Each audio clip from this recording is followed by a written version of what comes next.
The first sign that something had gone terribly wrong in the world beneath the world came from a lantern, a simple brass lamp sputtering in the stale air of the bathysphere as it drifted along the midnight plains of the Pacific Trench.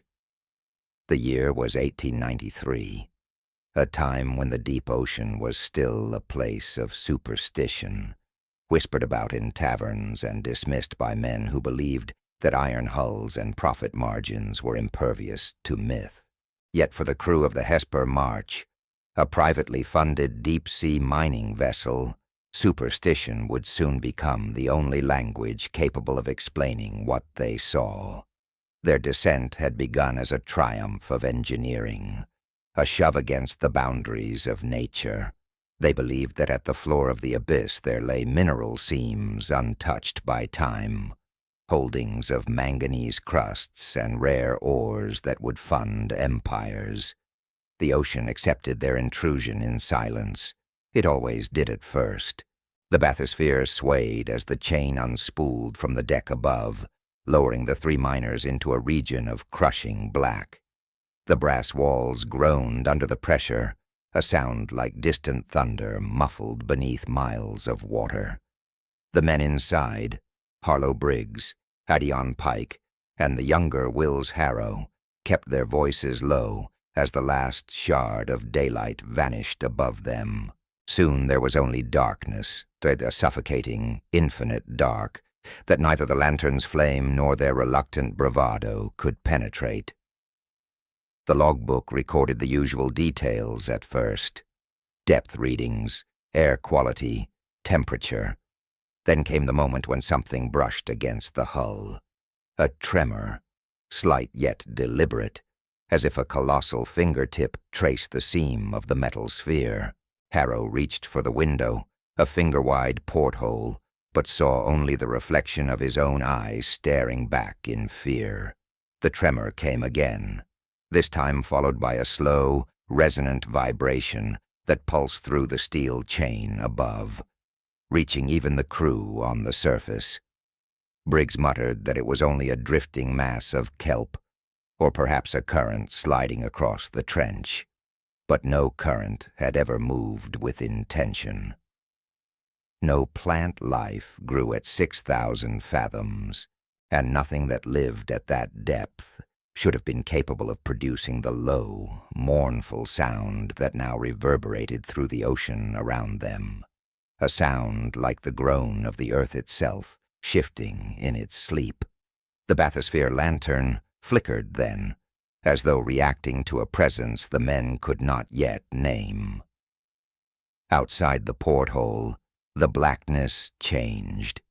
It thickened, the way air does before a storm. A shape moved within it, a shape too vast to be seen in full, yet unmistakable in its motion. It passed beneath them, blotting out even the faintest glimmers of bioluminescent specks that drifted like tiny stars across the trench. Pike gripped the journal tighter, his knuckles whitening. He whispered a question he likely wished he had not spoken aloud. How large can a creature grow when it has never once been touched by the sun? The others did not answer. Some truths, especially at the bottom of the world, were better left unacknowledged. Even the surface crew felt the tension rising with every creak of the lowering chain. Sailors paced the deck, pretending to focus on their tasks, but unable to ignore the subtle shifts in the sea around them. The waters had grown unnaturally still. Not a ripple disturbed the surface except the circle created by the descending cable. Birds that normally circled the vessel had vanished, and the engineers monitoring the readings noted something impossible.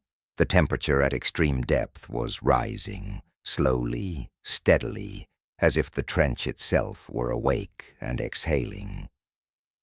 Inside the bathysphere, the men found themselves staring at the porthole, drawn to the shifting dark outside, even as instinct told them to avert their eyes.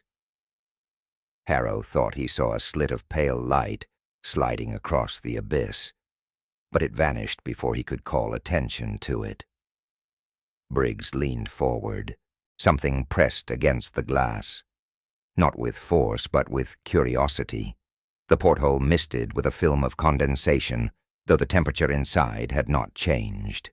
A single, gentle tap echoed through the sphere, soft yet heavy enough to rattle their ribs. And then they heard it. A voice, though no human tongue had shaped it. A resonance, deep as the continental plates, vibrating through the water and through their bones. It was neither hostile nor welcoming. It was simply ancient, older than the trenches, older perhaps than the sea itself. The lantern blazed suddenly, its flame stretching tall as though drawn upward by unseen breath. Shadows swirled across the brass interior, and for one brief second the light outside the window revealed something the men would never forget for as long as they lived. A single eye, large as the bathysphere itself, pale, luminous, unblinking. It drifted past, so slowly it might have been studying them. The sphere groaned as a current spiraled around it, though the water felt less like water and more like the shifting air of a colossal lung. Pike whispered a prayer. Harrow clutched the steel frame of his seat.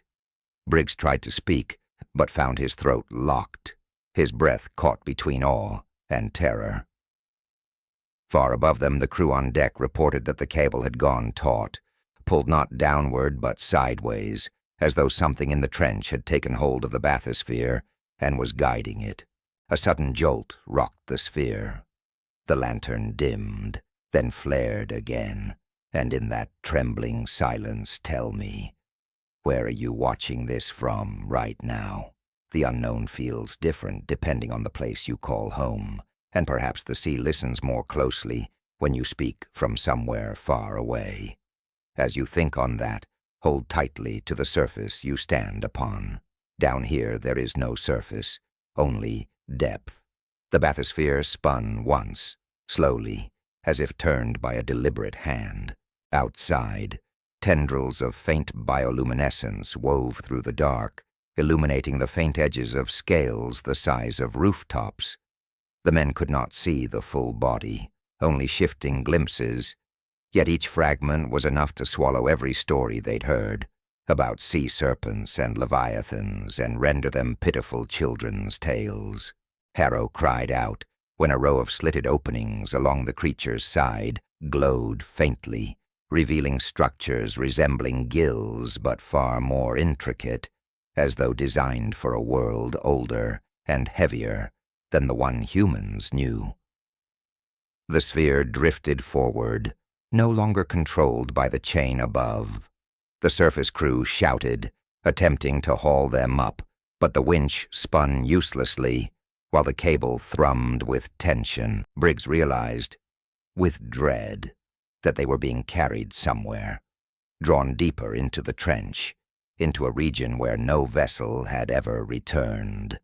The lantern flame pulsed, each beat matching the rhythm of the Leviathan's movement. The air inside the sphere thickened with the smell of metal and salt. Above them, the chain screeched as it stretched to its limit. Just before the lantern flickered again, Harrow glimpsed what lay ahead. A structure, or something pretending to be one. Arching forms rose from the trench floor, curving like the ribs of a colossal skeleton. Between them lay caverns emitting faint blue light, shimmering like underwater auroras. The creature drifted toward them, slowed, and then released its grip. The sphere hung suspended in the water, as though caught by an unseen current. None of the men spoke. None dared breathe too deeply.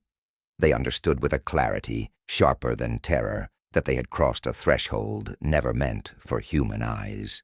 If this story has already begun to pull you downward, remember to let the darkness know you're still here. A simple gesture like a silent nod or even liking this video keeps the light alive a little longer. And now, before we go deeper still, let the sea hear your promise. Subscribe, so the echoes of these forgotten depths do not lose you as we descend further. The trench swallowed the bathysphere whole, leaving it suspended within a cathedral of stone and shadow. The three miners, now pale in the trembling lantern light, felt as if they had been drawn into the ribcage of some long-dead titan. Their instruments failed one by one, the needles freezing as though time itself had thickened around them.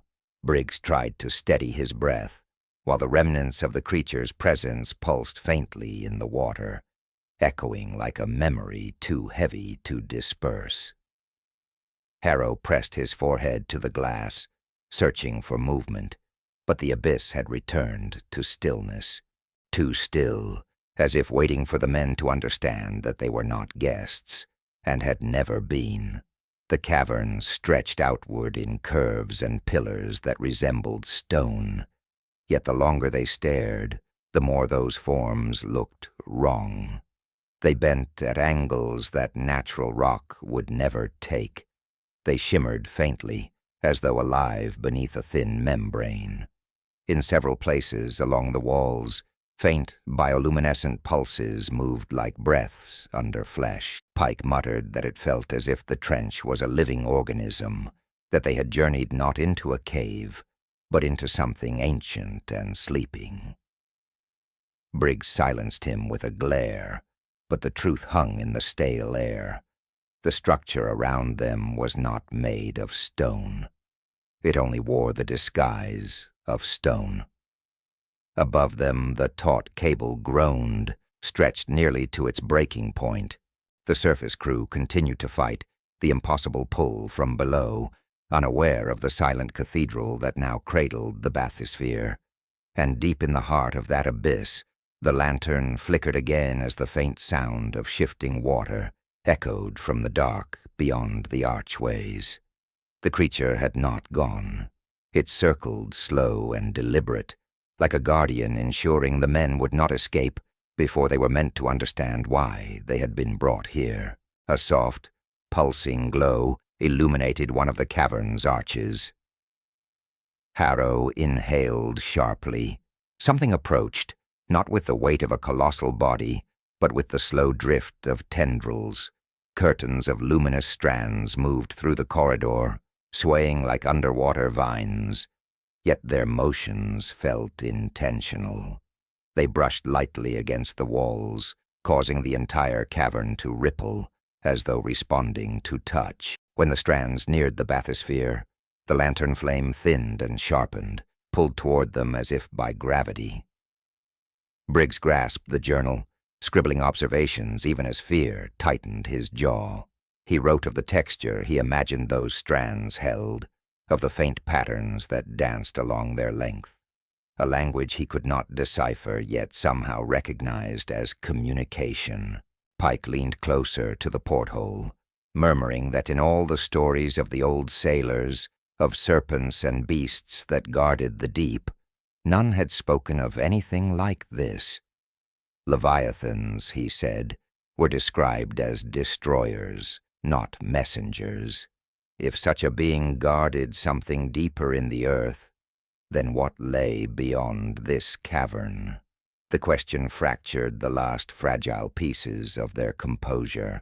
The cavern walls pulsed again, brighter this time, illuminating shapes embedded in the surfaces, shapes that resembled carvings or fossils, yet their outlines were too precise, too deliberate. Some resembled spirals, others the silhouettes of creatures with elongated limbs and frilled jaws, and some, disturbingly, looked almost humanoid. The air inside the bathysphere thinned as their panic rose. Briggs ordered them to regulate their breathing, but the command felt hollow. They were no longer in a place ruled by the laws that governed human lungs or minds. The glow outside intensified, revealing more of the intricate patterns carved into the cavern. Harrow pressed both hands to the glass as he realized the carvings told a sequence, a timeline or prophecy, etched across the walls of the abyss. It depicted a creature rising from the trench, coiling around continents, reshaping oceans, devouring ships and civilizations. But near the end of the sequence was a symbol that none of them understood, a shape of two intersecting spirals that drew the eye like a gravitational force. The final carving showed a small, round object at the center of the spirals, an object unmistakably resembling a bathysphere. The lantern dimmed further as the cavern pulsed with a low, rhythmic vibration. The tendrils outside recoiled, retreating back into the corridor as though clearing the way for something far larger. The water around them shifted, displaced by a massive movement in the shadows. The men braced themselves.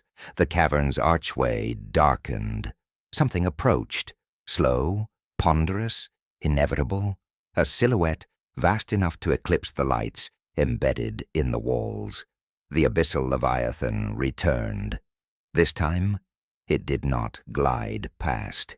It rose, lifting its colossal form until its eye met the porthole again. Pale light radiated from it in soft waves, washing the interior of the bathysphere in a cold glow. The creature's presence pressed against the men's minds like a tide. Harrow trembled violently, his breath catching as the eye pulsed once. A resonance filled the sphere, not sound, but the suggestion of thought. Pike grabbed his skull with both hands, as if something were reaching inside. Briggs tried to speak to the creature, though he had no idea why. Perhaps desperation demanded a voice, or perhaps he felt that silence was more dangerous. He asked what it wanted. He asked why it had brought them here. But the Leviathan gave no answer in any human form. Instead, the trench itself seemed to respond. The cavern walls glowed brighter, illuminating the carvings in their entirety. What they had taken for a prophecy now resembled a warning. The intersecting spirals pulsed. The round object at their center glowed faintly, and for a moment the bathysphere rattled, as if energized by some unseen force. The Leviathan shifted. Its massive head tilted slightly, and its gaze slid to the carvings, as though urging the men to see what they had overlooked. Briggs scanned the wall, following the spirals until he noticed faint lines they had not seen before. Lines branching outward beyond the sequence, depicting fractures spreading across the surface of the earth.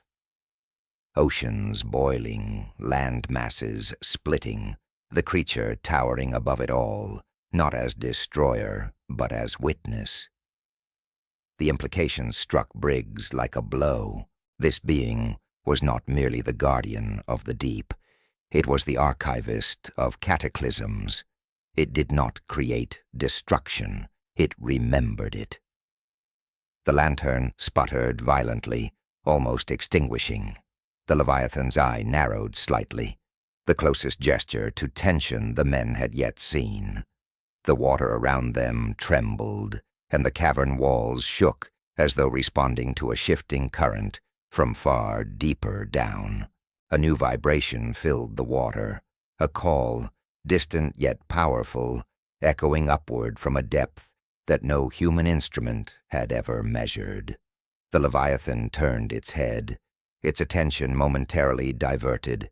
If something deeper still was calling to the creature, then the abyss was far from finished with them. Fear twisted through Harrow as he realized the meaning of the spirals might not be just a warning. They might be an invitation, a summoning. And if the bathysphere was part of that sequence, then their arrival had not been an accident of exploration. It had been anticipated. A subtle shiver ran through the cavern, and the bathysphere drifted slightly. Briggs felt an irresistible urge to touch the porthole, to reach toward the eye outside, as though acknowledging its silent message. As he lifted his hand, the Leviathan responded, not with aggression, but with a slow dilation of its luminous pupil. A field of light washed over the sphere, soft but commanding, like a gesture of recognition. Somewhere in that glow, a thought pressed into their minds, not language, not sound, but a feeling. You are not the first to descend. You will not be the last. But you are the first to arrive when the earth begins to tremble again. The cavern dimmed. The carvings faded. The Leviathan sank slightly, withdrawing into the shadows but not leaving entirely. And in that moment, the men realized the creature was waiting for something, not from the earth, from them. A choice. The lantern flickered one last time, clinging to life the way hope clings to sailors lost at sea. If you're still with us in this descent, hold on a moment longer. Your presence keeps the darkness listening, keeps the tale breathing, as surely as a quiet like keeps the echoes alive. The cable above the bathysphere finally snapped. The sound did not reach them as a metallic crack, but as a distant sigh, a breath exhaled by the sea itself. One moment, the men felt the taut hum of the chain anchoring them to the surface world. The next, there was only the unbearable silence of detachment. The lantern quivered as the bathysphere began to drift slowly downward, drawn by a current that seemed to pull from all directions at once. For the first time since their descent began, they were no longer explorers suspended between worlds. They were offerings, drifting deeper into the Leviathan's dominion. Briggs clutched the journal, though his handwriting had devolved into frantic scratches. His words no longer described readings or depths, but confessions. He wrote about the smell of the air inside the sphere, the taste of rust on his tongue, the feeling that time had ceased to move. Pike had stopped speaking altogether, his eyes glazed, his breath shallow. Harrow pressed his forehead against the cold metal, whispering the same fragmented phrase over and over. It remembers us. His voice was thin, fading, as though he were being spoken through, rather than speaking himself. Outside, the Leviathan lingered near the cavern's edge, its luminous eye following the bathysphere's descent with eerie patience. It did not chase them, nor did it leave. Instead, its massive form began to drift backward into the dark, revealing the enormity of its shape. Segments like shifting mountains, fins like fractured wings, and scars that glowed faintly as if each one marked an ancient wound. Its departure revealed something that made the men's stomachs turn. Below them, the ocean floor was not solid. The trench opened further, forming a chasm so vast that the faint glimmers of bioluminescent life at its edges resembled constellations hanging in reverse. The light that rose from its depths pulsed faintly, like a heartbeat. The current thickened, pulling them toward that light. Briggs shouted for the others to balance the ballast, to regain control, but his commands were meaningless now. The instruments lay dead, their needles limp, their dials spinning in slow circles. They had passed beyond the reach of any human mechanism. The bathysphere's descent quickened. The faint radiance grew stronger, and soon they could make out structures below, impossible geometries rising from the trench floor, pillars, arches, domes. At first, they seemed like the remnants of some natural formation, coral or volcanic spires shaped by centuries of current and time. But as the glow intensified, the men realized the symmetry was too precise. This was not nature. It was architecture. A city lay beneath them, or rather what remained of one. The structures stretched across the trench in vast circles, their designs alien and elegant.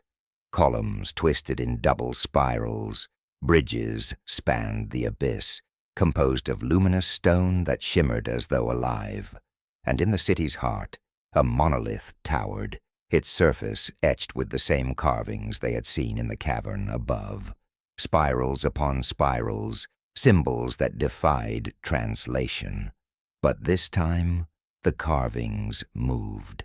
The lines pulsed, shifting like veins under translucent skin.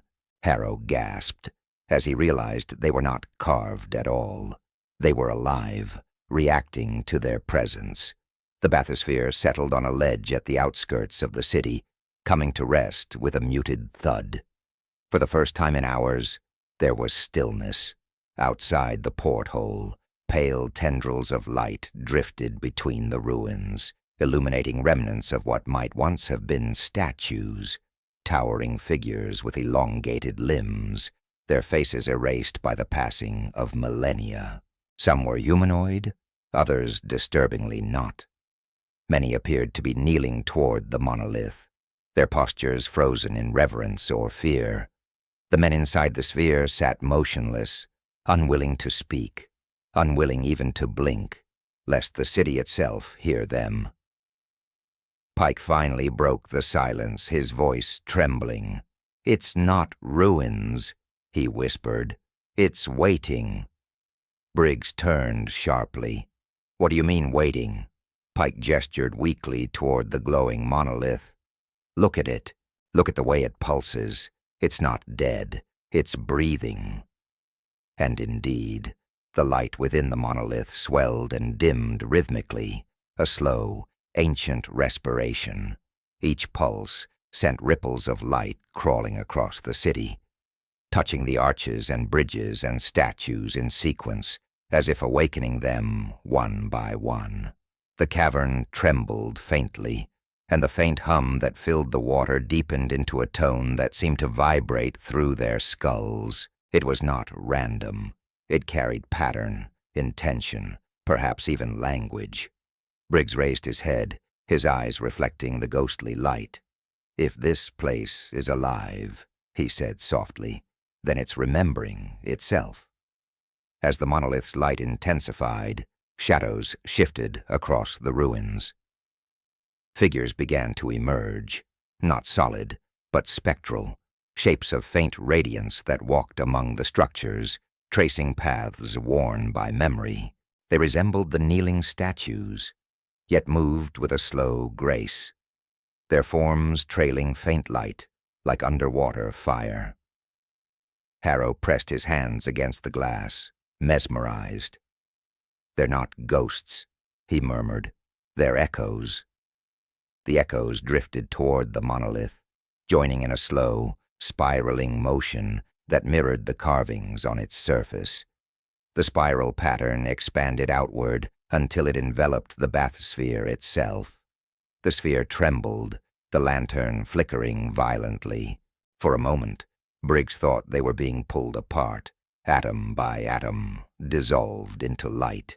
But then the vibration steadied, and a strange clarity washed over them, images that were not their own, memories that did not belong to any human mind.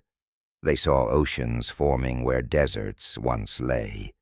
They saw titanic creatures, far older than whales, drifting through seas thick as ink. They saw continents rise and fall, empires of coral and bone swallowed by time. And always, in the deepest trench, the same luminous eye, watching, recording, remembering. The Leviathan was not a beast. It was a witness, bound to the memory of the earth itself. It remembered every extinction, every cycle of renewal, every species that had reached too far into the dark. When the vision faded, the bathysphere's metal groaned under the strain of unseen pressure.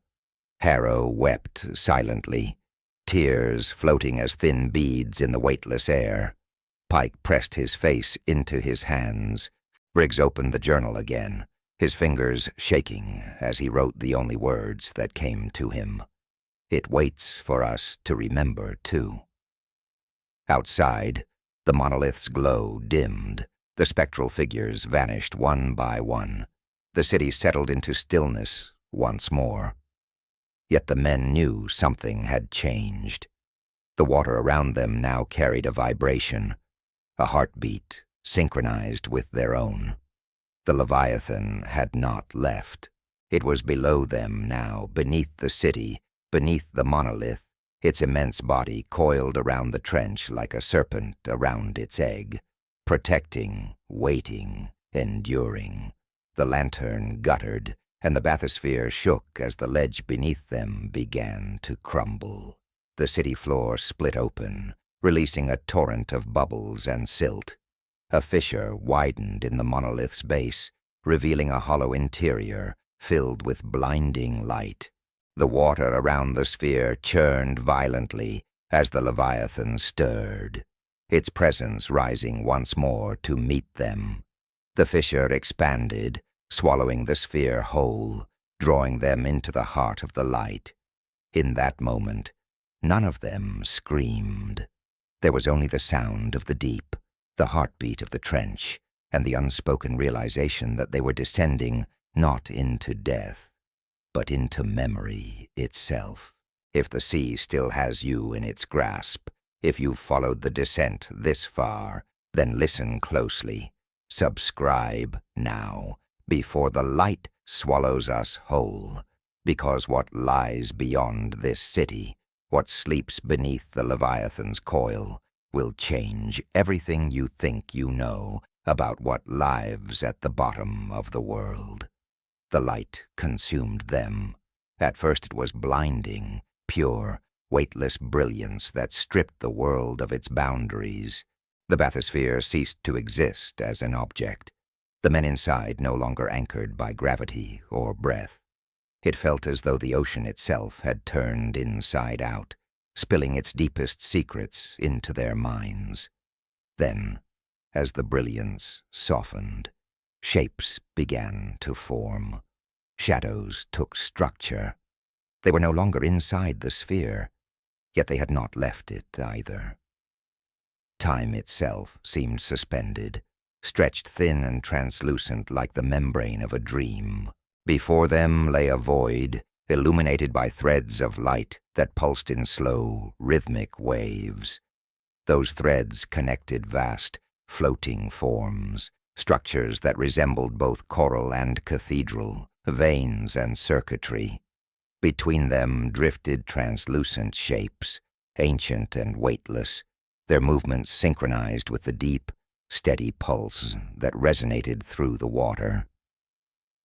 Briggs realized that this was no ordinary depth. They had passed into something beyond the physical ocean, a memory space, an echo chamber carved into the bones of the earth, where the Leviathan stored the recollections of creation. The air, or whatever passed for it, was dense, with a faint hum, a vibration that pressed into their chests. They floated weightlessly, no longer feeling the confines of the bathysphere, though the faint outline of it shimmered around them like a ghost of iron and brass. Harrow drifted forward, reaching toward one of the luminous threads. When his fingers brushed it, a surge of images exploded through his vision, planets forming, meteors colliding, oceans birthing life in endless repetition. He recoiled with a cry that echoed strangely, stretching and folding back on itself. Pike tried to pull him away, but his own body flickered like light under a disturbed surface. They were becoming part of the memory. The Leviathan appeared then, emerging from the dark beyond the lattice of light. Its form was clearer than before, not merely physical but radiant, composed of shifting layers of energy and substance. The scars across its body glowed with steady brilliance, and in its massive eye burned a calm, incomprehensible intelligence.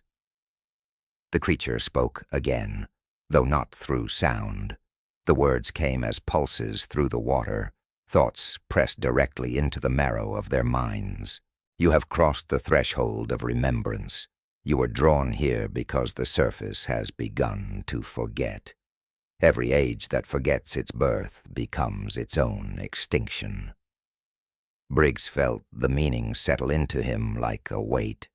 The surface world, its machines, its endless hunger for progress, was tearing at the old rhythms of the earth.